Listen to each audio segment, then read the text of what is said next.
Assalamualaikum dan selamat sejahtera murid-murid.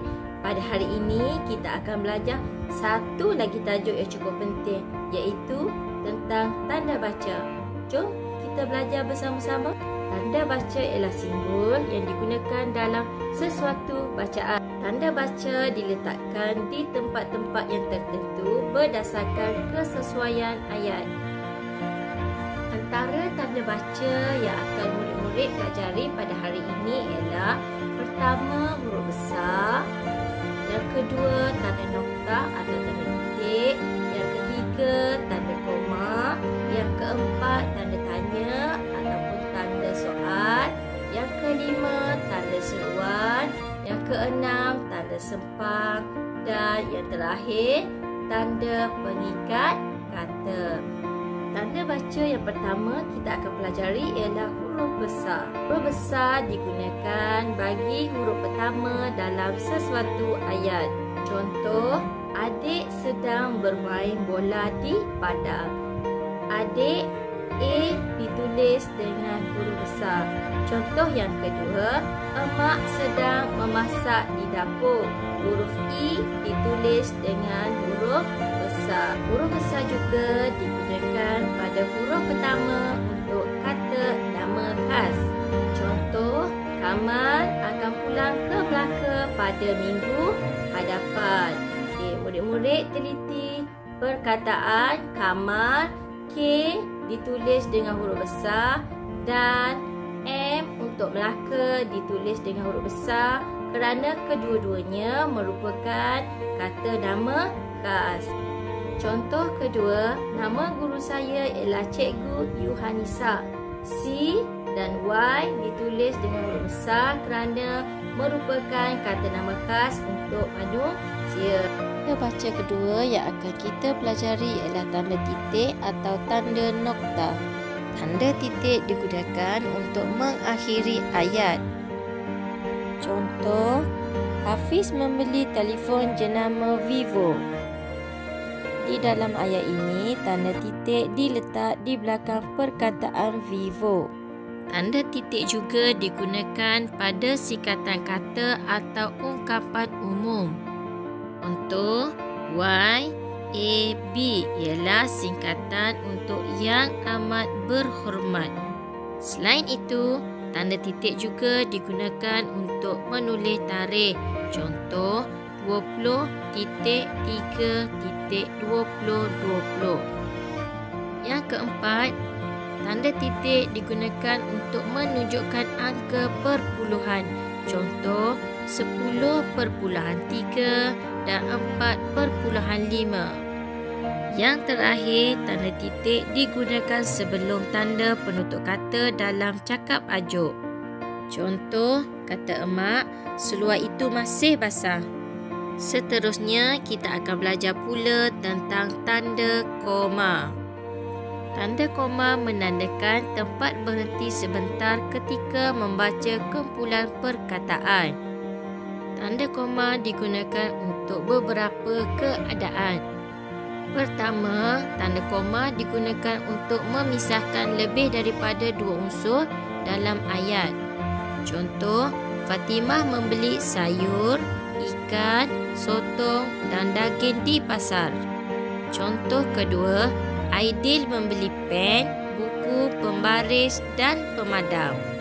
Dalam kedua-dua contoh ini, tanda koma digunakan untuk memisahkan beberapa perkara yang terdapat di dalam ayat tersebut. Yang kedua, tanda koma diletak di belakang kata seru. Contoh, wah, tingginya bangunan itu. Contoh kedua, amboi, cantiknya baju kamu. Berdasarkan kedua-dua contoh ini, tanda koma diletakkan di belakang kata seru wah dan amboi.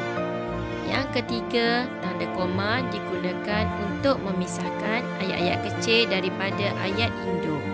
Contoh, pulang dari sekolah, Ali dan adiknya berbual-bual. Contoh kedua, pada keesokan harinya, mereka akan bertolak ke Sarawak. Yang terakhir, tanda koma digunakan di belakang kata ungkapan awal. Contoh, jadi Mary tidak dapat menyertai lawatan itu. Seterusnya, murid-murid akan belajar pula tentang tanda tanya. Tanda tanya digunakan pada akhir ayat tanya. Contoh, kenapakah kamu bersedih? Okey, murid-murid teliti. Tanda tanya ataupun tanda soal diletakkan di hujung belakang perkataan sedih. Tanda tanya simbolnya macam telinga tu. Tanda tanya juga digunakan pada akhir tanya sebelum tanda penutup kata. Contoh, bilakah kamu akan ke Langkawi? Tanya Syahmi. Dalam contoh ayat ini, tanda soal ataupun tanda tanya diletakkan di belakang perkataan Langkawi. Tanda baca yang seterusnya ialah tanda seru. Tanda seru digunakan sesudah pernyataan yang berupa perintah, seruan atau emosi. Contoh pertama, wah, tingginya bangunan itu. Nombor 2, aduh, sakitnya kepalaku. Berdasarkan contoh-contoh tersebut, tanda seru diletakkan di belakang ayat seruan. Seterusnya, kita belajar pula tentang tanda sempang. Tanda sempang digunakan untuk kata yang diulang atau kata ganda. Contoh, guru-guru, daun-daun dan rakan-rakan.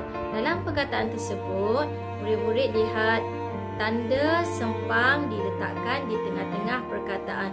Contoh, guru-guru, di tengah-tengah tu guru, tanda sempang dan guru. Begitu juga untuk contoh daun-daun. Daun, tanda sempang dan daun. Dan yang ketiga, rakan-rakan. Di tengah-tengah tu letak tanda sempang. Macam mana nak ingat tanda sempang? Tanda yang macam tolak tu. Tu namanya tanda sempang. Tanda sempang juga digunakan untuk merangkaikan ke dengan angka. Contoh, kali yang ke-9. Dalam contoh ini, tanda sempang diletakkan selepas selepas perkataan ke sempang baru ditulis 9. Tanda sempang juga digunakan untuk angka dengan an. Contoh tahun 1970-an. Tanda sempang diletakkan selepas 1970. Tanda baca terakhir yang akan murid-murid pelajari pada hari ini ialah tanda pengikat kata. Tanda pengikat kata digunakan untuk menulis cakap ajuk. Contoh, saya hendak pergi ke perpustakaan, kata Gani. Dalam ayat ini, pengikat kata diletakkan di hadapan perkataan saya dan juga selepas perkataan perpustakaan. Contoh kedua, sebagai seorang murid, kamu hendaklah menumpukan perhatian terhadap pelajaran. Nasihat Pakcik Ramli kepada anaknya. Cikgu berharap murid-murid dapat memahami dan menguasai penggunaan tanda baca yang betul. Semoga kita akan berjumpa lagi di masa yang akan datang. Sebelum meninggalkan channel ini, murid-murid boleh menekan butang subscribe yang bertanda merah sebagai tanda sokongan dan juga untuk mendapatkan video-video yang